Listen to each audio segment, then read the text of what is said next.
আমার হাজবেন্ডের কিছু গেস্ট এসেছে গ্রাম থেকে, গিয়েও ভূত কতগুলো, নিজেরা তো এসেছেই, আবার এই ছাগলটাকেও সাথে করে। ওরে বাবা, ছাগল নাকি? হ্যাঁ। ছাগল এলো কোত্থেকে?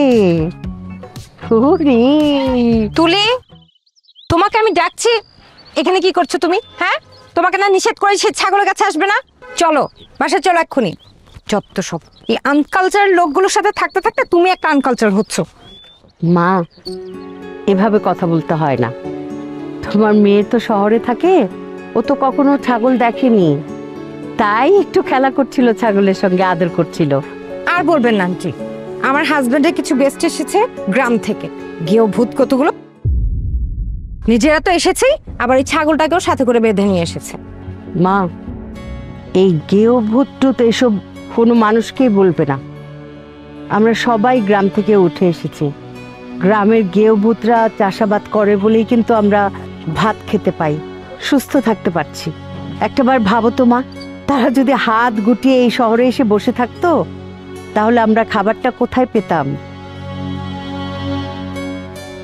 আমি নিজেও গ্রামের মেয়ে।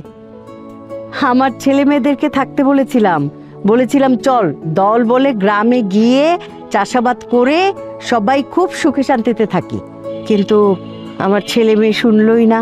তারা চলে গেল বিদেশে, আর আমি একা এই বাড়িতে পড়ে রইলাম। এই ছাগলটা কার? আচ্ছা, কিছু মনে করো না, এইটুকু নোংরা করেছে তো আমি আমার কাজের লোক দিয়ে পরিষ্কার করিয়ে দিচ্ছি। আপনার কাজের লোক দিয়ে পরিষ্কার করাবেন?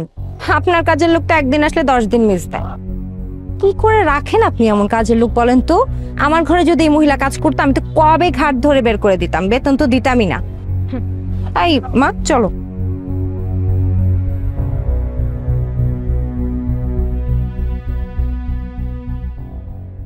যুবরাজ বাবা আমার, আরে না খাইতে খাইতে শুকাই গেছস। দেখ কত কষ্ট করে তোর লিগে কাঁঠাল পাতা পাইছি। ঢাকা শহরে খালি বিল্ডিং আর বিল্ডিং, একটাও গাছ নাই। কি করুম ক? যেখানে মানুষের থাকার কথা ওই জায়গায় সব বিল্ডিং হয়ে গেছে। এই জন্যই আমি ঢাকা শহরে আইতে চাই নাই। খালি তোর আর পরের ভবিষ্যতের কথা চিন্তা করে ঢাকা শহরে আইছি। খা, পেটটা করে খা। তুমি বুঝি এই ছাগলের মালিক? ছাগলের মালিক আমি কেমনে হবো? এই দুনিয়ার সবকিছুর মালিক তো আল্লাহ, তেমনি ওর মালিক আল্লাহ, আমি খালি পাহারাদার মাত্র। আপনি কে? আমি এই বাড়ির পাহারাদার। কি কর? এরকম একজন বয়স্ক মহিলার পাহারাদার রাখছে? তোমার মতোই বললাম। তুমি যেমন বললে যে এই ছাগলের মালিক আল্লাহ, তুমি ছাগলের পাহারাদার, ঠিক তেমনি বললাম যে এই বাড়ির মালিক তো আল্লাহ, কিন্তু এই বাড়ির পাহারাদার আমি। বুঝছি, আপনি কিন্তু অনেক মজার মানুষ আছেন খালাম্মা। তুমিও ভীষণ মজার মানুষ। বাবা, তোমার নাম কি? খালাম্মা, আমার নাম রাজা, আর এটা আমার ছাগল। ছাগল কইলে ভুল হইব, ভাই আমাকে পরিবারের সদস্যের মতো। আর একটা নাম আছে, ওর নাম যুবরাজ। আমরা খুব আদর করি ওরে। যুবরাজ? হ্যালো যুবরাজ। এই খালি তো পাতা খাস, ওই দেখ খালাম্মার দিকে চাই একটু।